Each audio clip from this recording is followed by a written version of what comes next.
ಎಲ್ಲರಿಗೂ ನಮಸ್ಕಾರ. ಕರ್ನಾಟಕ ಈಶಾನ್ ಪದವೀಧರ ಕ್ಷೇತ್ರದಿಂದ ಕರ್ನಾಟಕ ವಿಧಾನ ಪರಿಷತ್ಗೆ ಚುನಾವಣೆ 3ನೇ ಜೂನ್ ತಾರೀಕಿಗೆ ನಿಗದಿಸಲಾಗಿದೆ.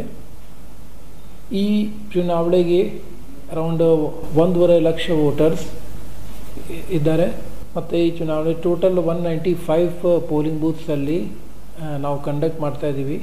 ಈ ಚುನಾವಣೆಗೆ ನಮ್ಮ ಅಂತಿಮ ಮತದಾರ ಪಟ್ಟಿ ನಮ್ಮ ವೆಬ್ಸೈಟ್ rcgulbarga.in ನಲ್ಲಿ ಪ್ರಚುರಪಡಿಸಲಾಗಿದೆ. ಎಲ್ಲ ಮತದಾರಗಳು ಈ ವೆಬ್ಸೈಟಲ್ಲಿ ಹೋಗಿ ನಿಮ್ಮ ಪಾರ್ಟ್ ವೈಸ್ ನಿಮ್ಮ ಹೆಸರು ನೋಡ್ಬೋದು, ಅವಲೋಕಿಸ್ ಮಾಡ್ಬೋದು. ಈ ಮತದಾನದಲ್ಲಿ ಮುಖ್ಯವಾಗಿ ನಮ್ಮ ಜನರಲ್ ಲೋಕಸಭಾ ಅಥವಾ ವಿಧಾನಸಭಾ ಮತದಾನದಲ್ಲಿ ಏನು ಪ್ರಕ್ರಿಯೆ ಇರುತ್ತೆ ಅದಕ್ಕಿಂತ ಈ ಮತದಾನದಲ್ಲಿ ಡಿಫ್ರೆಂಟ್ ಪ್ರೊಸೆಸ್ ಇದೆ.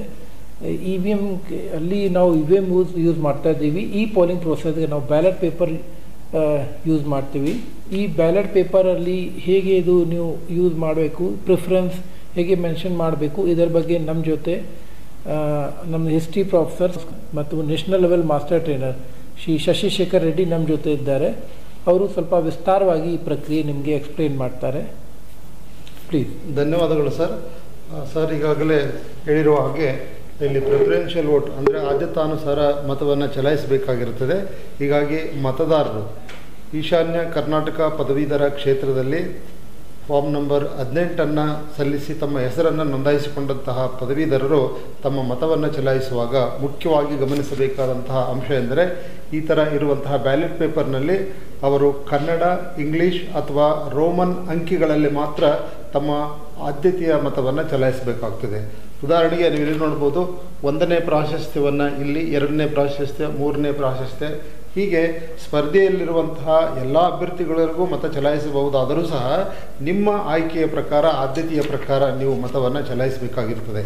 ನೀವು ಅಂಕಿಗಳನ್ನು ಬಿಟ್ಟು ನೀವು ಅಲ್ಲಿ ಅಕ್ಷರಗಳಲ್ಲಿ 1, 2 ಅಂತ ಬರೆಯೋದಾಗಲಿ ಅಥವಾ ಅಭ್ಯರ್ಥಿ ಹೆಸರಿನ ಮುಂದೆ ಟಿಕ್ ಮಾರ್ಕ್ ಅಥವಾ ಕ್ರಾಸ್ ಮಾರ್ಕ್ ಹಾಕುವುದಾಗಲಿ, ಈ ಥರ ಟಿಕ್ ಮಾರ್ಕ್, ಕ್ರಾಸ್ ಮಾರ್ಕ್ ಹಾಕಿದರೂ ಇದು ಇನ್ವ್ಯಾಲಿಡ್ ಆಗುತ್ತದೆ.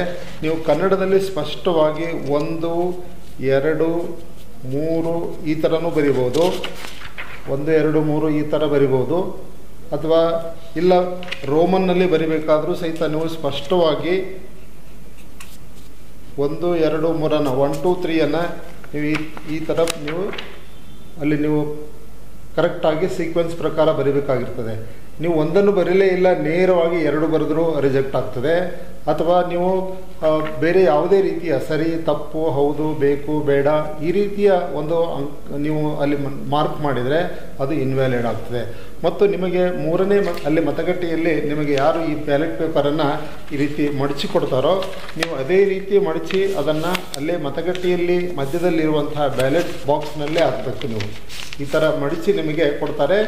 ಈ ಥರದ್ದು ನೇರಳೆ ಬಣ್ಣದ ಕಲರ್ ಪೆನ್ನನ್ನು, ಸ್ಕೆಚ್ ಪೆನ್ನನ್ನು ಕೊಡ್ತಾರೆ. ಇದೇ ಪೆನ್ನಿನಿಂದ ಈ ಮತಪತ್ರದಲ್ಲಿ ನಿಮ್ಮ ಮತವನ್ನು ದಾಖಲು ಮಾಡಿ ಅದು ತಿರಸ್ಕೃತವಾಗದಂತೆ ನಿಮ್ಮ ಅಮೂಲ್ಯವಾದಂತಹ ಮತವನ್ನು ಚಲಾಯಿಸಲಿಕ್ಕೆ ನೀವು ಗಮನವನ್ನು ಕೊಡಬೇಕಾಗ್ತದೆ. ಒಂದು ವೇಳೆ ನೀವು ಈ ಅಂಕಿಗಳನ್ನು ಹೊರತುಪಡಿಸಿ ಅಕ್ಷರಗಳಲ್ಲಿ ಬರೆದರೆ ಅಥವಾ ಯಾವುದಾದರೂ ಚಿಹ್ನೆಯನ್ನು ಮಾಡಿದರೆ ಅಥವಾ ನೀವು ಸಹಿ ಮಾಡಿದರೆ, ನಿಮ್ಮ ಗುರುತನ್ನು ಅಲ್ಲಿ ಕಂಡುಹಿಡಿಯುವ ಹಾಗೆ ಏನಾದರೂ ನಮೂದನ್ನು ಮಾಡಿದರೆ ಅದು ತಿರಸ್ಕೃತವಾಗ್ತದೆ. ದಯವಿಟ್ಟು ನೀವು ನಿಮ್ಮ ಆದ್ಯತೆಯ ಮತವನ್ನು ನೇರಳೆ ಬಣ್ಣದ ಸ್ಕೆಚ್ನಿಂದ ಅಭ್ಯರ್ಥಿ ಹೆಸರಿನ ಮುಂದಿನ ಕಾಲಂನಲ್ಲಿ ಕಡ್ಡಾಯವಾಗಿ ಅಂಕಿಗಳನ್ನು ನಮೂದಿಸುವುದರ ಮೂಲಕವೇ ಕನ್ನಡ, ರೋಮನ್ ಅಥವಾ ಅಂಕಿಗಳಲ್ಲಿ ನೀವು ನಿಮ್ಮ ಮತವನ್ನು ನಮೂದಿಸಿ ಮತ ಚಲಾಯಿಸಬೇಕಾಗಿ ಕೋರುತ್ತೇನೆ. ನಮಸ್ಕಾರ. Thank you Shashishekhar ರೆಡ್ಡಿಜಿ. ಅವರು ನೀವು ವಿಸ್ತಾರವಾಗಿ ಈ ಪ್ರೋಸೆಸ್ ಹೇಗೆ ಮತ ಚಲಾಯಿಸಬೇಕು ಅದರ ಪ್ರಕ್ರಿಯೆ ಎಕ್ಸ್ಪ್ಲೇನ್ ಮಾಡಿದ್ದಾರೆ. ತಮ್ಮೆಲ್ಲರಿಗೂ ಮತದಾರರಿಂದ ಅದೇ ನಾನು ಮನವಿ ಮಾಡ್ತೀನಿ, ದಯವಿಟ್ಟು 3ನೇ ತಾರೀಕಿಗೆ ಹೆಚ್ಚಿನ ಸಂಖ್ಯೆಯಲ್ಲಿ ಬಂದು ನಿಮ್ಮ ಅಮೂಲ್ಯವಾದ ಮತಾಧಿಕಾರ ಚಲಾಯಿಸಿ ಇದು ಮತದಾನ ಪ್ರಕ್ರಿಯೆಗೂ ಸಫಲ ಮಾಡಿ. ಧನ್ಯವಾದ. ಬಳ್ಳಾರಿಯ ನಿರಂತರ ಸುದ್ದಿಗಾಗಿ ಬಳ್ಳಾರಿ ಬೆಳಗಾಯಿತು ಚಾನೆಲ್ನ ಸಬ್ಸ್ಕ್ರೈಬ್ ಮಾಡಿ ಹಾಗೂ ಬೆಲ್ ಐಕಾನ್ ಒತ್ತಿ.